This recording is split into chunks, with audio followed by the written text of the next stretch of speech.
Hello everyone, आप सभी का हमारे यूट्यूब चैनल जेके कॉमर्स क्लासेस में स्वागत है।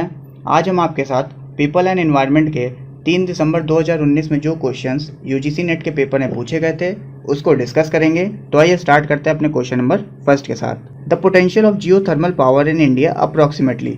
इंडिया में जियो थर्मल पावर का पोटेंशियल क्या है? Option number first 10 gigawatt, option number 2 5 gigawatt, option number 3 20 gigawatt या फिर ऑप्शन नंबर 4 25 गीगावाट। आई होप गाइस कि आप सभी ने जो इसका करेक्ट आंसर है वो सेलेक्ट कर लिया होगा। इसका जो हमारा करेक्ट आंसर होगा वो होगा option number A, that means 10 gigawatt. India में जो जियो थर्मल पावर का पोटेंशियल है वो है हमारा 10 गीगावाट। तो आइए इसको हम लोग डिस्कस कर लेते हैं। Keeping in mind our contribution at the national level और our commitment to clean planet as per Paris agreement on climate change. जो क्लाइमेट चेंज पे हमारा पेरिस एग्रीमेंट किया गया था उसमें इंडिया का कमिटमेंट था कि अपने प्लैनेट को क्लीन रखना है। The government of India has resolve that by the year 2039 our 40% installed capacity for power generation will be based on clean sources. Government of India ने पेरिस एग्रीमेंट में ये बोला कि 2039 तक हमारी जो पावर जनरेशन की 40% इंस्टॉल्ड कैपेसिटी होगी वो हमारी क्लीन सोर्सेज पे बेस्ड होगी। It has also been determined that 175% gigawatt of renewable energy capacity will be installed by 2022।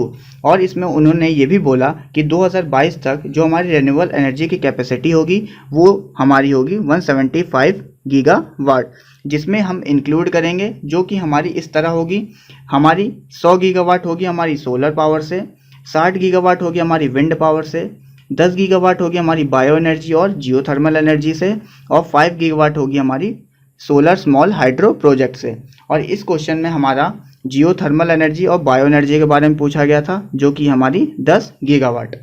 तो आई होप आपको क्वेश्चन नंबर फर्स्ट क्लियर हुआ होगा। तो आइए अपने नेक्स्ट क्वेश्चन की तरफ चलते हैं। Question number 2, given below are 2 statement, one is labelled as assertion and the other is labelled as reason. Guys आपको यहाँ पे असर्शन और रीज़न दिया हुआ है, उसके बेसिस पे आपको अपना करेक्ट आंसर सेलेक्ट करना है। तो आइए एक एक करके असर्शन और रीज़न को डिस्कस करते हैं। The impact of natural disaster does not depend on socio economic factor. जो हमारा नेचुरल डिजास्टर का इम्पैक्ट होता है वो सोशियो इकोनॉमिक फैक्टर पे डिपेंड नहीं करता है। और उसका रीजनिंग दिया हुआ है, natural disaster do not discriminate between people of a society and other communities. और जो हमारा नेचुरल डिजास्टर होता है वो people of a society and other communities पे किसी भी तरह का कोई डिस्क्रिमिनेशन नहीं करता है। आई होप गाइस कि आप सभी ने जो इसका करेक्ट आंसर है वो सेलेक्ट कर लिया होगा। इसका जो करेक्ट आंसर होगा वो option number D, that means हमारा असर्शन तो गलत है बट रीजनिंग सही है। असर्शन हमारा क्यों गलत है इसको आइए डिस्कस कर लेते हैं।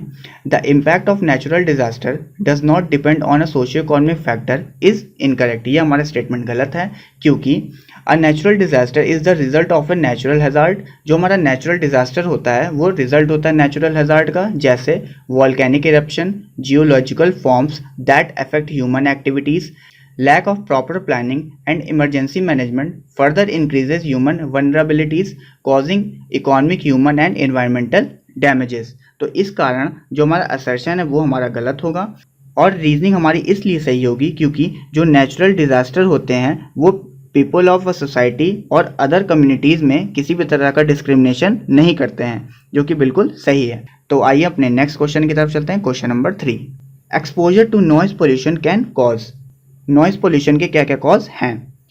ए में हमारा दिया weakening of immune system, immune system का वीक होना, स्लीपनेसनेस, नींद ना आना, speech interference, increasing in blood pressure, blood pressure का हाई होना, shift in threshold of hearing, सुनने में कठिनाई होना, या फिर रेस्पिरेटरी प्रॉब्लम या फिर सांस लेने में दिक्कत होना। इन सभी स्टेटमेंट को आपको कंसीडर करके अपना करेक्ट कोड सेलेक्ट करना है। आई होप गाइस कि आप सभी ने जो इसका करेक्ट आंसर है वो सेलेक्ट कर लिया होगा। इसका जो करेक्ट आंसर होगा वो होगा option number B, that means B, C, D, E जो है वो हमारा नॉइज पोल्यूशन के कॉजेज हो सकते हैं। जो बी में हमारा दिया स्लीपनेसनेस, नॉइज पोल्यूशन के कारण हमें नींद कम आ सकती है, स्पीच इंटरफेरेंस हो सकता है, इंक्रीज ब्लड प्रेशर हो सकता है, जब शिफ्ट इन थ्रेशोल्ड हियरिंग हमें सुनने में कठिनाई भी हो सकती है। तो आइए इसके बारे में थोड़ा पढ़ लेते हैं। As a result of noise pollution, sleeplessness, speech of interference, increase in blood pressure, shift in threshold of hearing, irritability and excitement etc. ये सभी चीज़ें हमारी नॉइज पोल्यूशन के कारण हो सकती हैं। तो आइए अपने नेक्स्ट क्वेश्चन की तरफ चलते हैं। Question number 4, which of the following air pollutant are produce from room deodorizer? Option number first, inhalable particulate matter. Option number 2, carbon monoxide. Option number 3, ozone. या फिर option number 4, volatile organic compound. I hope guys कि आप सभी ने जो इसका correct answer है वो सेलेक्ट कर लिया होगा। इसका जो हमारा करेक्ट आंसर होगा वो होगा हमारा वॉलेटाइल ऑर्गेनिक कंपाउंड। रूम डिओड्राइजर से हमारा वॉलेटाइल ऑर्गेनिक कंपाउंड प्रोड्यूस होता है। तो आइए अपने नेक्स्ट क्वेश्चन की तरफ चलते हैं, क्वेश्चन नंबर 5।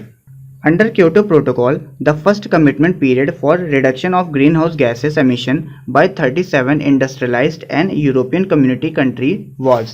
क्योटो प्रोटोकॉल के तहत 37 औद्योगिक और यूरोपीय समुदाय कंट्रीज द्वारा ग्रीन हाउस गैस उत्सर्जन में कमी के लिए पहली प्रतिबद्धता अवधि क्या निर्धारित की गई थी? ऑप्शन नंबर फर्स्ट 1997 से 2005। ऑप्शन नंबर 2 2000 से 2012। ऑप्शन नंबर 3 2008 से 2012। या फिर ऑप्शन नंबर 4 2005 से 2015। आई होप गाइस कि आप सभी ने जो इसका करेक्ट आंसर है वो सेलेक्ट कर लिया होगा।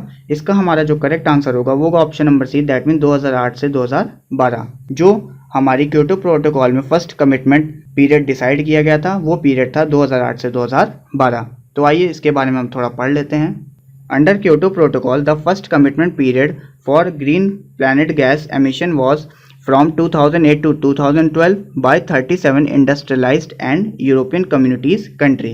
जो क्योटो प्रोटोकॉल का फर्स्ट कमिटमेंट पीरियड था वो 2008 से 2012 तक का था और इसके अंदर 37 industrialised and European community countries include की गई थी। और जो हमारा क्योटो प्रोटोकॉल था वो 1997 में एक्सेप्ट किया गया था। Their second commitment period was adopted from 2012। और जो क्योटो प्रोटोकॉल का सेकंड कमिटमेंट पीरियड था उसे 2012 में अडॉप्ट किया गया था। But only 65 countries have confirm the second commitment period. और केवल क्योटो प्रोटोकॉल की 67 कंट्रीज ने ही सेकंड कमिटमेंट को कन्फर्म किया था। और जो हमारा सेकंड कमिटमेंट पीरियड था वो था हमारा 2013 से 2020 तक का। It is noteworthy that the purpose of this protocol is to keep the density of greenhouse gases in the atmosphere at such a level that human life does not cause any harmful blockage in the airways system। और Kyoto protocol का जो main motive था वो था कि green house gases को limited way में use करना ताकि ह्यूमन लाइफ पे किसी भी तरह का कोई भी हार्मफुल इफेक्ट ना पड़े। आई होप गाइस कि आप सभी को हमारी वीडियो अच्छी लगी होगी। अगर आपको हमारी वीडियो में किसी तरह की कोई कमी लगी हो तो आप कमेंट बॉक्स में अपना सजेशन दे सकते हैं, हम आपके सजेशन का वेट करेंगे। और गाइस अगर आपको हमारी वीडियो इन्फॉर्मेटिव लगी हो तो हमारी वीडियो को लाइक करिए, शेयर करिए, कमेंट करिए और साथ ही साथ हमारे चैनल जेके कॉमर्स क्लासेस को सब्सक्राइब करिए और उसके बगल में जो बेल आइकन है उसको ही प्रेस करिए ताकि हमारे द्वारा बनाई गई वीडियो की नोटिफिकेशन आपके पास सबसे पहले पहुँचे। तो thank you so much guys.